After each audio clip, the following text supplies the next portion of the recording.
पर्याय, इन तीनों में भाव स्वभाव भी है और अभाव स्वभाव भी है। तो किस प्रकार का है उसकी चर्चा हम करते हैं। देखिए पेज नंबर 14 पे प्रश्न नंबर 70 है। अभाव किसे कहते हैं? एक पदार्थ की दूसरे पदार्थ में नास्ति अविद्यमानता को अभाव कहते हैं। ऐसा कोई भी पदार्थ है इस लोक में जिसका अभाव हो सकता है? नहीं हो सकता है। क्यों नहीं हो सकता? पर्याय ही बदलेगी, द्रव्य का कभी नाश नहीं होता। क्यों नहीं होता? अस्तित्व गुण के कारण। ठीक है, मतलब अस्तित्व गुण कहता है कि कोई भी द्रव्य कभी भी कोई उस शक्ति के कारण किसी भी द्रव्य का नाश नहीं हो सकता है। तो यहाँ पे जब हम बात कर रहे हैं अभाव की, और हमने कहा कि अगर नष्ट कोई चीज होती तो पर्याय हो रही है, मतलब अगर हमें दिखाई दे रही है कोई नष्ट होती हुई तो कौन दिखाई दे रही है? पर्याय हमको जाती हुई दिखाई दे रही है, अभाव उसका होता हुआ दिखाई दे रहा है। ना तो द्रव्य बदलता है, अभाव होता है, और ना ही गुणों का अभाव होता है। तो फिर ये अभाव जो शब्द है, अभाव का जो प्रकरण है, वह द्रव्य गुण पर्याय में किस प्रकार से लगेगा। तो यहाँ पे देखिए बहुत अच्छे से इस बात को स्पष्ट किया गया है। एक पदार्थ में दूसरे पदार्थ की नास्ति, एक पदार्थ में दूसरे पदार्थ की अविद्यमानता को ही क्या कहा है? अभाव कहा है। मतलब वस्तु तो है लेकिन वह वस्तु किसी अन्य में नहीं है, या अन्य वस्तु उसमें नहीं है। तो अन्य वस्तु का स्ववस्तु में अभाव और स्ववस्तु का पर वस्तु में ना होना, स्ववस्तु का पर वस्तु में अविद्यमानता होना, इसी का नाम क्या कहा गया है? अभाव कहा गया है। जैसे आप हो या नहीं हो, बताइए आप हैं कि नहीं है? है, वर्तमान की अपेक्षा तो है, लेकिन जो पर्याय गई उसकी अपेक्षा नहीं। आप अभी यहाँ भारत में है या नहीं है? है भी और नहीं भी है, क्योंकि आप पूरे भारत में नहीं है। लेकिन भारत देश के अंदर ही है। तो आप हैं भी और नहीं भी है। महाराष्ट्र में है या नहीं है? तो आप कहेंगे, अगर किसी ने आपसे पूछा कि आप महाराष्ट्र में हो कि नहीं हो, तो आप क्या कहोगे? हो। तो मुंबई में मिल जाओगे क्या? नासिक में, पुणे में मिल जाओगे? तो आपने तो कहा था आप महाराष्ट्र में हो। तो हम किस अपेक्षा से बात कर रहे हैं, उस दृष्टिकोण से भाव और अभाव की चर्चा भी हम देख सकते हैं। यहाँ पर मुख्य रूप से भाव अभाव की चर्चा आती है कि जीव नहीं, प्रत्येक द्रव्य अपने स्वद्रव्य, स्वकाल, स्वक्षेत्र और स्वभाव की अपेक्षा से तो भाव स्वरूपी है, और पर द्रव्य, पर क्षेत्र, पर काल और पर भाव की अपेक्षा से अभाव स्वरूपी है। अर्थात मेरा द्रव्य मुझ में है, अन्य द्रव्य में नहीं है, तो मेरा वहां पर अभाव है। मेरा क्षेत्र मुझ में है, अन्य के क्षेत्र में मैं नहीं हूँ, इसलिए उस क्षेत्र में मेरा अभाव है। मेरा जो काल है वो मेरे में है, अन्य में मेरा काल नहीं है, इससे काल का भाव है, और मेरा जो भाव है उसका भाव अन्य में नहीं है। ये भाव रूप अभाव है। तो यद्यपि किसी भी द्रव्य और गुण इत्यादि का अभाव नहीं होता है, परंतु वह द्रव्य गुण इत्यादि अन्य द्रव्य गुण इत्यादि में नहीं होते हैं, या अन्य द्रव्य गुण इत्यादि स्वद्रव्य गुण इत्यादि में नहीं होते हैं। इस अपेक्षा से उसको क्या कहा गया है? अभाव कहा गया है। ठीक है, हमारी जो 47 शक्तियां आती हैं उसमें ये भाव अभाव स्वरूप बहुत सारी शक्तियां हैं। भाव शक्ति, अभाव शक्ति, भाव भाव शक्ति, अभाव भाव शक्ति, इस भाव शक्ति, अभाव अभाव शक्ति, ऐसे करके। तो ये पूरा इसी के आधार पर है कि स्वद्रव्य, क्षेत्र, काल, भाव के आधार पे जीव है, प्रत्येक द्रव्य है, और अन्य द्रव्य क्षेत्र, पर द्रव्य क्षेत्र, काल, भाव के आधार पे वह कैसा है? उसका अभाव होता है। तो यहाँ पे अभाव की चर्चा जब हम मात्र द्रव्य की अपेक्षा नहीं कर रहे हैं, द्रव्य गुण पर्याय तीनों की अपेक्षा कर रहे हैं, तो वहां पे अभाव कितने प्रकार का होता है उसकी चर्चा हम देखते हैं। देखिए अभाव किसे कहते हैं? एक पदार्थ की दूसरे पदार्थ में नास्ति अविद्यमानता को अभाव कहा गया है। अभाव के कितने भेद हैं? तो अभाव के 4 भेद कहे गए हैं। प्राग भाव, प्रध्वंसा भाव, अन्योन्या भाव और अत्यंता भाव। तो यहाँ पे पहले के जो 4 भाव, पहले के जो 2 भाव हैं, प्राग भाव और प्रध्वंसा भाव, ये पर्यायों के आधार पर किए गए। मतलब यहाँ पे पर्यायों के आधार पे जो अभाव होता है वो प्राग भाव और प्रध्वंसा भाव कहा गया है। देखते हैं इसको। प्राग भाव किसे कहते हैं? तो प्राग भाव में हमको संधि विच्छेद करते हैं तो हमें दो शब्द मिलते हैं, प्राग और भाव। तो हमको यहाँ पे भाव शब्द दिखाई दे रहा है, लेकिन वो वास्तव में अभाव है। तो शब्द कैसे बनेगा? प्राग अभाव। तो वो जो ग है वो वास्तव में क है, आधा क, ठीक है, प्राग और अभाव। तो जब हम आधे क और अ को मिलाते हैं तो वो क्या बन जाता है? क परिवर्तित हो जाता है ग में। तो आधे ग में अभाव का अ मिलता है तो कैसा बन जाता है? पूरा ग बन जाता है। मतलब प्राग भाव ऐसा शब्द बनता है। प्राक शब्द आपने सुना है कभी? प्राक मतलब प्राचीन। जो प्राचीन शब्द है वो भी प्राक शब्द से ही बना है। जैसे हम कहते हैं ना प्राक कथन, आपने उसमें पढ़ा होगा, कोई भी किताब होती है, शायद इसमें भी हो सकता है, जो ये हमारे प्रकाशकीय लिखा रहता है, जिसको एक्नॉलेजमेंट भी शायद कहते हैं।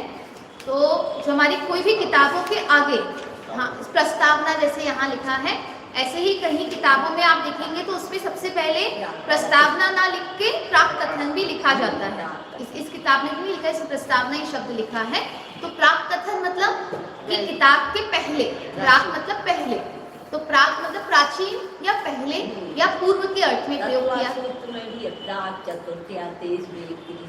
हाँ, प्राक चतुर्थी मतलब पहले से, पहले के अर्थ में वहाँ पे प्रयोग किया गया है। हमारे जितने भी जो शब्द बनते हैं प्राचीन वाले जितने शब्द हैं ये सब प्राक शब्द से ही बने, और प्राक का मतलब होता है पूर्व। जब हम प्राचीन शब्द प्रयोग करते हैं तो हमें लगता है बहुत पहले का, ठीक है, मतलब बहुत पुराना, लेकिन प्राक मतलब है पूर्व। अब वो पूर्व कैसा हो सकता है? 1 2 3 4 है, तो 2 के पहले क्या होगा? 1, तो वो क्या है? वो प्राक है, ठीक है। मतलब बहुत पहले वाला ही प्राक नहीं होता है। जो भी चीज किसी वस्तु के पहले है तो क्या कहलाएगी? प्राक कहलाती है। या एक सामान्य शब्द हम प्रयोग करें तो पूर्व, प्राक अर्थात पूर्व।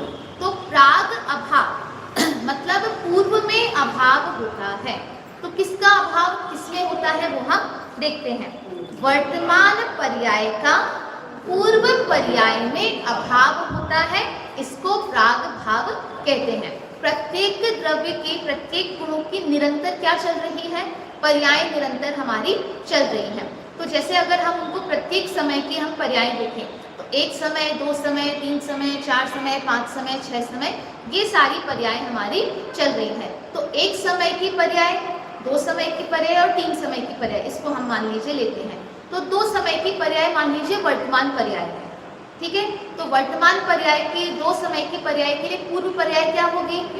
1 समय की जो पर्याय है वो क्या कहलाएगी? पूर्व पर्याय कहलाएगी। तो जो द्रव्य या जो गुण पहली पर्याय को छोड़कर दूसरे नंबर की पर्याय में आया है, तो दूसरे नंबर की पर्याय में आने के लिए उसको किस चीज का अभाव करना पड़ा? तो पहली पर्याय का अभाव करके आना पड़ा। अभाव करने का मतलब क्या है?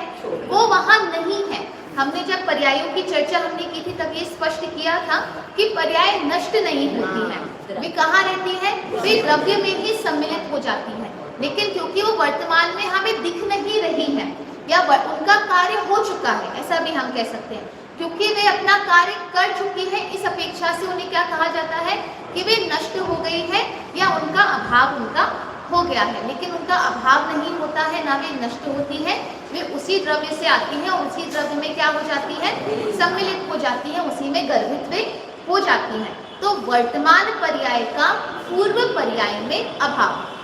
अब यहाँ कह रहे हैं 2 नंबर की पर्याय में, जो कि वर्तमान पर्याय है, उस 2 नंबर की पर्याय में 1 नंबर की पर्याय का अभाव नहीं है। 1 नंबर की पर्याय में 2 नंबर की पर्याय का अभाव है। जब हम प्रागभाव की चर्चा करते हैं इसमें बहुत कंफ्यूज होते हैं, क्योंकि पूर्व पर्याय और वर्तमान पर्याय, लेकिन अभाव किसका कहा गया है? तो वर्तमान पर्याय का अभाव पूर्व पर्याय में होता है। इससे क्या समझ में आता है? इससे ये समझ में आता है कि जो आप हो चुके हैं वो अब आप वर्तमान में नहीं है। जो जिसे हम कहते हैं ना, जो बीत गया सो बीत गया। तो क्यों कहते हैं जो बीत गया सो बीत गया? क्योंकि वर्तमान पर्याय का पूर्व पर्याय में क्या था? अभाव था। जब भी प्रागभाव समझाया जाता है तो हमेशा भगवान महावीर और मारीच जी का उदाहरण दिया जाता है कि आज हम भगवान महावीर को पूज रहे हैं, और वही किस पर्याय में थे पहले? मारीची की पर्याय में थे, जिन्होंने आदिनाथ भगवान के समव शरण में एक प्रकार से कहे तो उनका अवर्णवाद करके वे वहां से गए थे। उन्होंने स्वयं का अपना 343 जो मत थे उन्होंने अपने स्वयं के चलाए थे और पूरे ही कुमार्ग पर और उस पर वे चले गए थे। तो ऐसे जीव को आज हम कैसे पूछ सकते हैं? जिस जीव ने तीर्थंकर का वर्णवाद करके आ रहे हैं, उनकी निंदा करते हुए आ रहे हैं, अपने खुद को स्वयं को ईश्वर मान के, स्वयं को भगवान मान के जिन्होंने खुद के मत का प्रवर्तन किया है, उनको आज पूछ सकते हैं कि नहीं पूछ सकते? पूछ सकते हैं। क्यों? हाँ, क्योंकि वो अभाव के कारण, क्योंकि वह जो पर्याय है उस पर्याय का आज की पर्याय में, या कहें ये जो वर्तमान पर्याय थी, जो भगवान महावीर की आज की वर्तमान पर्याय है, वो वर्तमान पर्याय उस पर्याय में थी ही नहीं, वो मारीची की पर्याय में वो थे ही नहीं। तो जो आज है वो कल नहीं थे, और जो कल थे वो आज वे नहीं है। तो वो इसका कथन ऐसे ही कर सकते हैं कि वर्तमान पर्याय का पूर्व में अभाव। हाँ, ऐसा नहीं कह सकते कि पूर्व की पर्याय का वर्तमान में अभाव।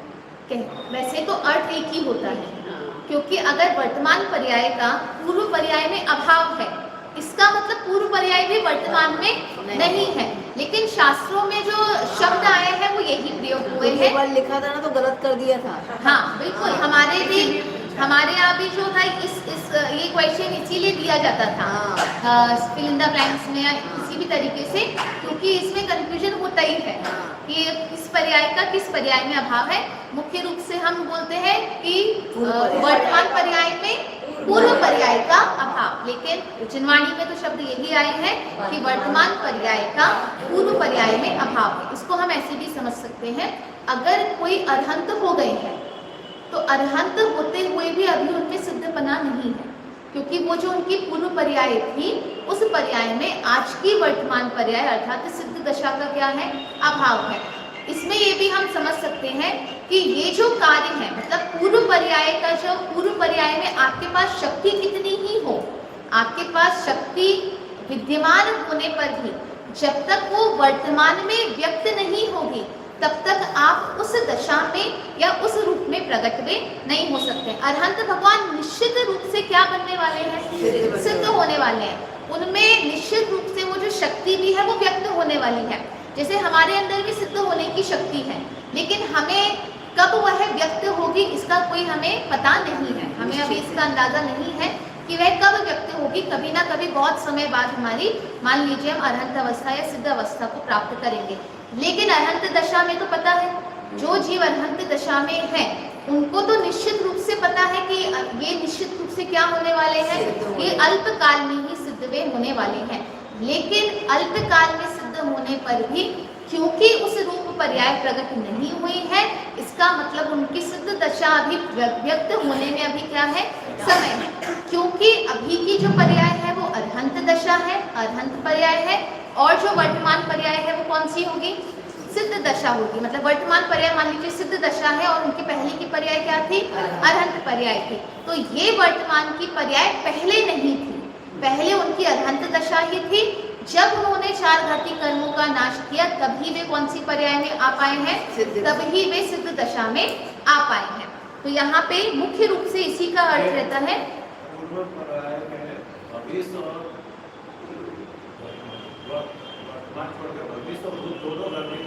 किसमें? नहीं, इसमें इसलिए पूर्व पर्याय में अभाव है वर्तमान का। तो पूर्व पर्याय के लिए जितना भी आगे आने वाला है वो सारा भविष्य है। हाँ, भूत तो उसी में गर्भित होती जा रही है। हाँ, उसमें ही जैसे क्या हुआ है, मान लीजिए हमने अभी आपको नंबरिंग बताई थी 1 2 3 4 5 6, ठीक है। अब मान लीजिए भी 5 नंबर की पर्याय वर्तमान पर्याय हम लेते हैं। तो 5 नंबर की पर्याय अगर वर्तमान पर्याय है तो 4 नंबर की पर्याय पूर्व पर्याय नहीं है। 1 2 3 4 पूरी पूर्व पर्याय मतलब आने वाली। हाँ, नहीं, पीछे वाली। आने वाले यानी आगामी। पूर्व मतलब पीछे की, पूर्व की। हाँ, अभी हम आपको समझाने के लिए 4 नंबर की पर्याय कह रहे हैं, लेकिन सिर्फ 4 नंबर की पर्याय नहीं, 5 नंबर की पर्याय के पहले जितनी भी पर्याय है वो सारी किसमें आ जाती है? वो सारी पूर्व पर्याय में है। अब इसको आने वाली का नाम आगामी आगामी है। आने वाली जो होंगी वो आगामी होंगी, जो पहले निकल चुकी है वो कौन सी होंगी? वो पूर्व पर्याय होंगी। ठीक है, चलिए अभी हम आपको पूछते हैं, अगर मनुष्य पर्याय है तो या कोई जीव द्रव्य है तो जीव द्रव्य पे आप एक बार घटाइए, प्रागभाव कैसे घटेगा? जीव द्रव्य पे जैसे अभी हमने बताया अरहंत दशा और सिद्ध दशा, तो सिद्ध दशा मान लीजिए वर्तमान पर्याय है और अरहंत दशा क्या है? पूर्व पर्याय है। तो इसमें हम कैसे घटाएंगे प्रागभाव को? वर्तमान पर्याय का हाँ। सिद्ध पर्याय का अनंत पर्याय में अभाव है। सिद्ध दशा का अरहंत पर्याय में अभाव है। भगवान महावीर के आज की वर्तमान पर्याय में मारीची का अभाव है, क्योंकि उसमें मारीची का अभाव है इसलिए वो कैसे बने हैं? इसीलिए वो पूज्य बने हैं। हमारे लिए पूज्य क्यों बने हैं? क्योंकि उसमें मारीची की पर्याय नहीं है। मारीची रूप जो पर्याय है उसका क्या हो चुका है? अभाव हो चुका है, इसलिए वे कैसे बन गए हैं? पूज्य बन गए। अब ये तो हमारा पूज्य बने के आधार पर हमने कहा। अब मान लीजिए कोई बहुत बड़ा व्यक्तित्व, ठीक है, और उन महान व्यक्तित्व ने मान लीजिए कोई गलत काम किया, ठीक है, किसी भी प्रकार का उन्होंने न्याय व्यवस्था उन्होंने तोड़ी है या किसी प्रकार का असामाजिक कार्य उन्होंने किया है, तो अब उनको आज हम ऐसा सम्मान देंगे कि नहीं देंगे? नहीं देंगे। हाँ, नहीं देंगे, क्योंकि पूर्व में जो उन्होंने कार्य किया था अच्छा वाला, सम्मानजनक जो उन्होंने कार्य किया थे, जैसे भी वो महान व्यक्तित्व थे, लेकिन आज की वर्तमान पर्याय में वे क्या कर रहे हैं? आज की वर्तमान पर्याय में वे दोषी है। तो आज वो पूछने योग्य क्यों नहीं है या पूछने अर्थात सम्मानजनक क्यों नहीं है? क्योंकि आज की वर्तमान पर्याय का पूर्व पर्याय में क्या था? अभाव था। हम कहेंगे कि भाई अभी तो तुम उनको मतलब जेल में डाल दिया है या उनकी निंदा कर रहे हो, पहले तो बहुत पूछते थे, तो क्या उत्तर देंगे? क्योंकि आज वर्तमान पर्याय में उस पूर्व पर्याय का क्या था? अभाव था। आज जो उन्होंने दोष किए हैं वो पहले उन्होंने नहीं किए थे, तो उस समय वे कैसे थे हमारे लिए? वे हमारे लिए पूजनीय थे, लेकिन आज वो हमारे लिए कैसे हो गए हैं? आज वो हमारे लिए दोषी हो गए हैं या हमारे सम्मान के पात्र वे नहीं बने हैं। ठीक है, अब हम इसको थोड़ा सा पुद्गल द्रव्य की अपेक्षा से भी समझ सकते हैं। देखिए धर्म धन आकाश काल इत्यादि की अपेक्षा से इनको समझाया नहीं जा सकता है, क्योंकि उनकी पर्याय हमें समझ में नहीं आती, उनकी पर्याय हमारे ज्ञान गम्य नहीं होती है। एकमात्र जीव द्रव्य की पर्याय हमारे ज्ञान गम्य है या फिर उद्गल द्रव्य की पर्याय हमारे लिए ज्ञान गम्य है। तो अगर हम उद्गल द्रव्य की अपेक्षा से देखें तो दूध का उदाहरण मुख्य रूप से दिया जाता है। मान लीजिए दूध है, दही है और घी है, ये तीन प्रकार की हमारी उद्गल द्रव्य की पर्याय है। तो अभी हम दही रूप जो पर्याय है उसको हम लेते हैं वर्तमान पर्याय, और जो दूध की पर्याय है वो कैसी है? वो पूर्व की पर्याय है। तो इसको प्रागभाव में कैसे घटित करेंगे? दही की पर्याय में दूध की पर्याय का अभाव है। दही की पर्याय का दूध की पर्याय में अभाव। इसीलिए अगर कोई कहे कि आप दूध के साथ तो ये सारी वस्तुएं खा रहे हैं, लेकिन दही के साथ ये सारी वस्तुएं, यहाँ कहते हैं ना किसी का दूध के साथ तो दूध तो किसी को पच जाता है या उसको नुकसान नहीं करता है। दूध हम पी रहे हैं, लेकिन जो कुछ महीने होते हैं कार्तिक इत्यादि के, ठंड के जो सीजन होता है या बारिश का सीजन होता है, तो आप दूध तो पी लेते हैं, लेकिन दही हमको क्या करता है? नुकसान करता है, जबकि उसी दूध से क्या बना है? दही बना है। तो अब ये नुकसान कर रहा है लेकिन दूध नुकसान नहीं कर रहा था, ऐसा क्यों? प्रागभाव। क्या उत्तर है इसका? प्रागभाव इसका उत्तर है, क्योंकि दही की पर्याय का दूध की पर्याय में अभाव था। जब तक वो दूध था तब तक हमें नुकसान नहीं कर रहा था, जबकि वही दूध से ही क्या बना है? दही बना है। लेकिन वो दही अब क्या हो चुका है? अपनी पर्याय को परिवर्तित कर चुका है, या कहें गोरस जो है, जो दूध रूप में था, परिवर्तित था, तब हमें नुकसान नहीं कर रहा था। वही दूध जब गोरस दही रूप में परिवर्तित हुआ है, उसकी पर्याय कौन सी आ गई है? दही रूप उसका जब परिणमन हो गया है, तो अब हमारे लिए कैसा हो गया है? नुकसानदायक हो गया है। अगर कोई कहे दूध तो खा पी रहे हो, दही भी कर चल सकता है, तो हम क्या कहेंगे कि नहीं, प्रागभाव है, क्योंकि वर्तमान पर्याय रूप जो दही का है वो दूध की पर्याय में क्या था? उसका अभाव था। चलिए और ऐसी किसी पुद्गल की पर्याय में आप घटित करके मुझे बताइए। पानी और बर्फ में भी आ जाता है। हाँ, बहुत अच्छे। पानी और बर्फ, कि हमने पानी से बर्फ हमने जमाई है, ठीक है, तो बर्फ नुकसान करेगी, लेकिन सादा पानी, या फिर हम कहें आपको किसी चीज को ठंडा करना है तो पानी डालकर उसको ठंडा नहीं कर सकते, लेकिन बर्फ डालकर आप उसे क्या कर सकते हैं, मतलब इंस्टेंट ठंडा।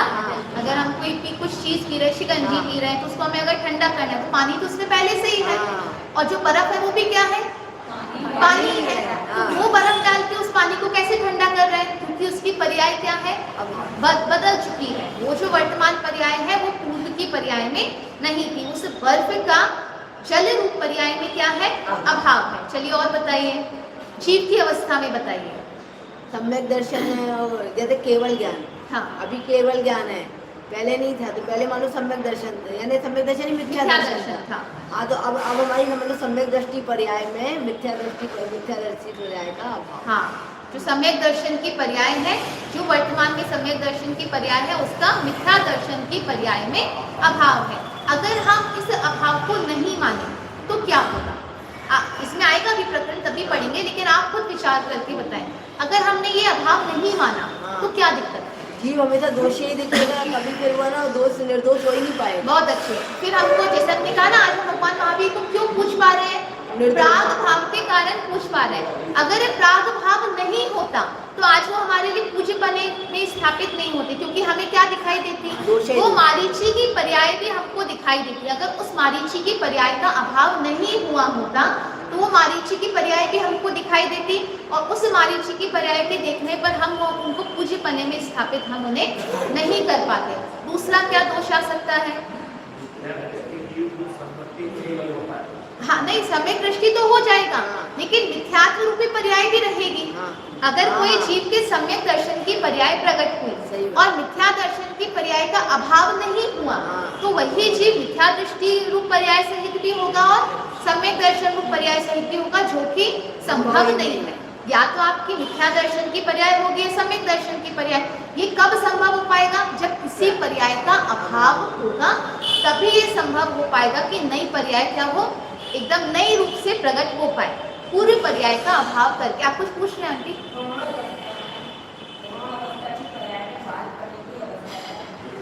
बहुत अच्छे। जो प्रौढ़ अवस्था की पर्याय है उसमें बालपनी की अवस्था का अभाव, कि आप अगर जैसी भी हमारी एज वृद्ध अवस्था में कोई जीव है तो उस वृद्ध अवस्था में उसके बालपने की बालपने रूप जो अवस्था थी उसका क्या है, उसमें उसका अभाव होता है। ठीक है, तो इस प्रकार से प्राग भाव की जो व्यवस्था है वह चलती है। ये सभी द्रव्यों में होती है, मतलब सभी द्रव्यों की वर्तमान और पूर्व पर्याय में होती है। चलिए अब पढ़ते हैं प्रध्वंसा। जीव पुद्गल में तो ये अशुद्ध होती होंगी ना, और बाकी द्रव्यों में तो शुद्धि होती, क्योंकि उनका अशुद्ध रूप परिणमन होता ही नहीं है। और इसलिए हमने कहा ना, क्योंकि उनका एक रूप परिणमन है। जैसे अभी हम देखें, अगर कोई जीव, ये तो हमने से दूध और दही की हमने बात की, मान लीजिए मात्र दूध ही है, तो वो जो दूध है उसमें भी प्रागभाव हो रहा है कि नहीं हो रहा? हो रहा है, निरंतर हो रहा है, क्योंकि अगर उसमें प्रागभाव नहीं होगा तो वो दही रूप परिवर्तित नहीं हो सकता, वो दूध ही बना रहेगा। क्योंकि यहाँ तो हमने 2-3 पर्याय अलग अलग देख ली, दूध की और दही की। तो दूध और दही हमको अलग अलग दिखाई दे रहा है, तो हमने उसमें प्रागभाव घटित कर लिया। अब मान लीजिए हमने दूध ही रखा है, दूध ही अगर हम लेके समझो तो उसमें भी प्रागभाव हो रहा है कि नहीं? प्रत्येक समय हो रहा है, क्योंकि जो हमने बात की ना, अगर हमारी एज बढ़ रही है, अगर हमारी उम्र बढ़ रही है, तो किसके कारण बढ़ रही है? एक एक समय हमारा जाएगा तब तो हम उसमें आगे जो हमारी उम्र है वो बढ़ेगी। तो निरंतर दूध दही बना रहा है, तो इसका मतलब दूध में भी निरंतर क्या हो रहा है? प्राग भाव हो रहा है। हम बाहर रखे रहे दूध को तो वो फट जाएगा कि नहीं? तो कैसे फट गया? क्योंकि निरंतर पहले की जो उसकी दूध रूप अवस्था की जो पर्याय थी वो क्या होती जा रही है? वो नष्ट होती जा रही है। और नष्ट होने का मतलब क्या है? वो अन्य रूप से परिवर्तित होती जा रही है। इसीलिए आज का दूध अलग लगेगा, कल का दूध अलग लगेगा, और अगले दिन तो फिर आप मतलब प्रयोग में ही उसको नहीं कर सकते, क्योंकि निरंतर उसमें क्या हो रहा है? परिणमन हो रहा है। और पहले की पर्याय का क्या हो रहा है?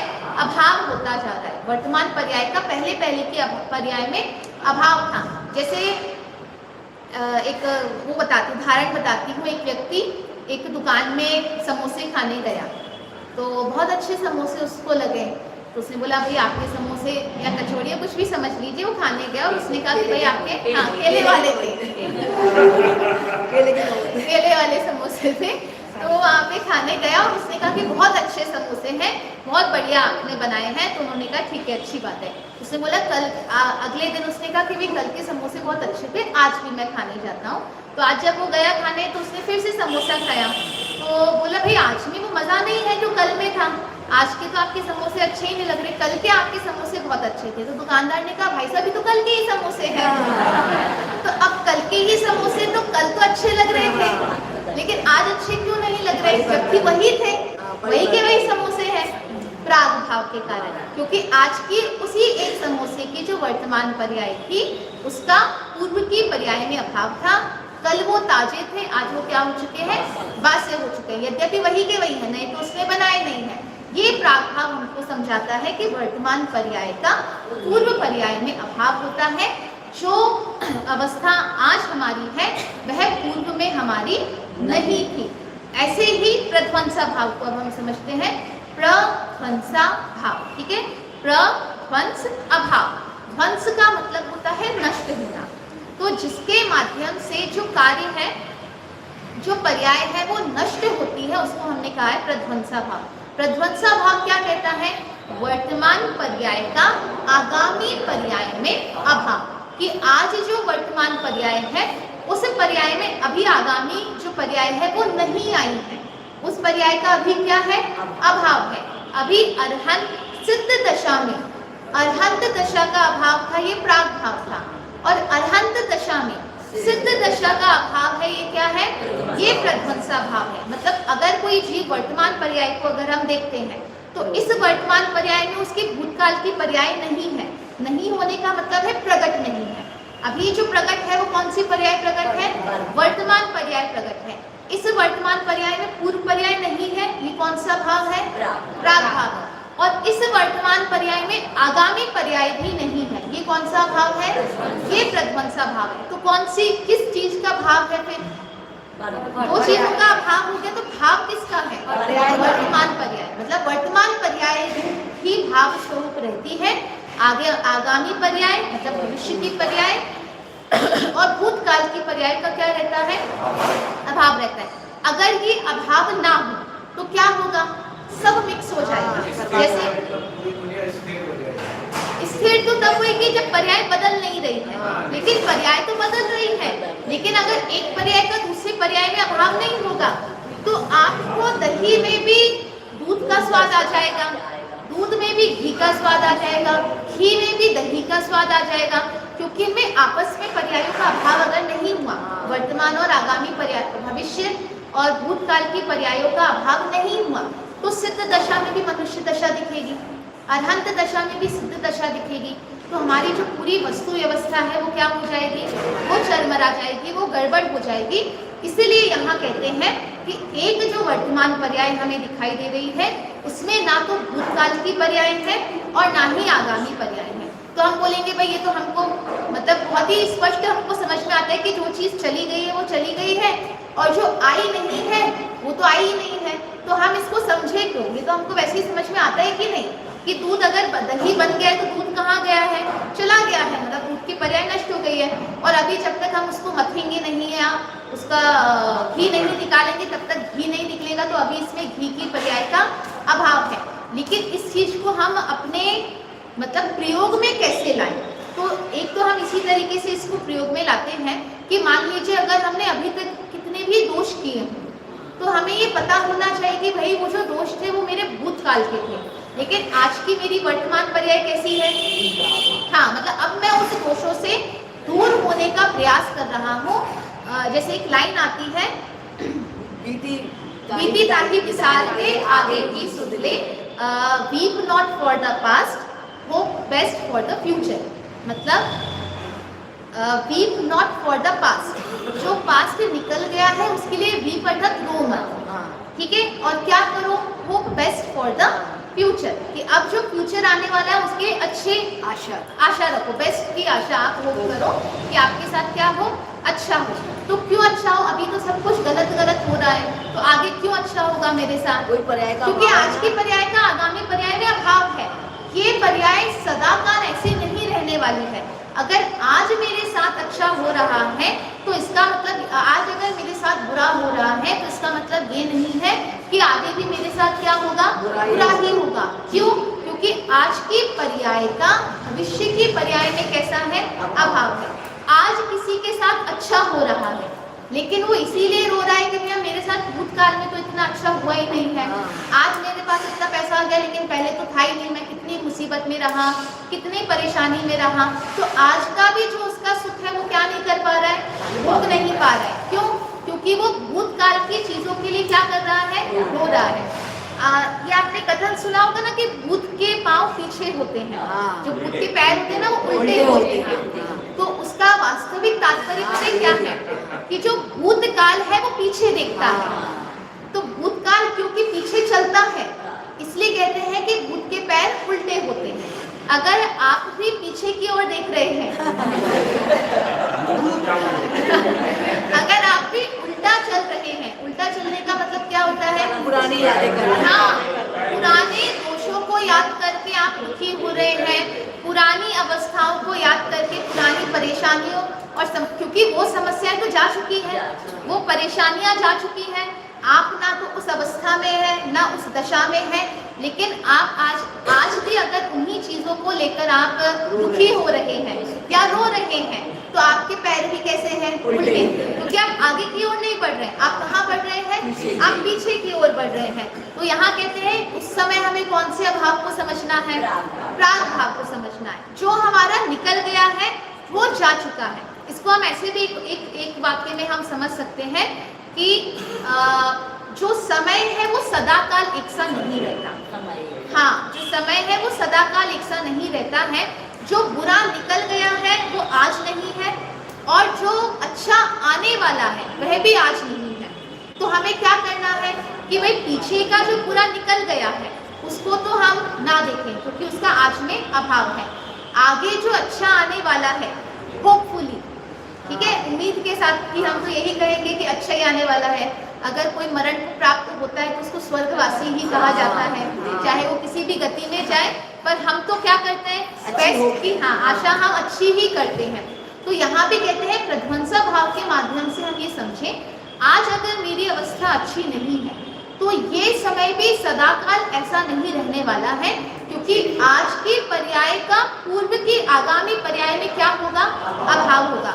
जो मैं आज नहीं हूँ, आज अगर मैं मिथ्या दृष्टि हूँ तो इसलिए दुखी ना हो कि मैं मिथ्या दृष्टि ही रहूंगा, क्योंकि सम्यक दर्शन प्राप्त करूंगा आगामी काल में। तो इस मिथ्यात्व पर्याय का क्या हो जाएगा, उसमें अभाव निश्चित रूप से होगा ही होगा। आज हम धर्म मार्ग पर चले हैं और हम पीछे का सोचे मैंने तो अपना इतना सारा मनुष्य भाव व्यर्थ कर दिया, मुझे तो कितने बाद में समझ में आया है कि ये भी मेरे लिए उपयोगी है, मेरे आत्म कल्याण का कारक है। मैंने तो कितने समय तक पढ़ा ही नहीं, अभक्ष्य भक्षण मैंने किया, रात्रि भोजन मैंने किया।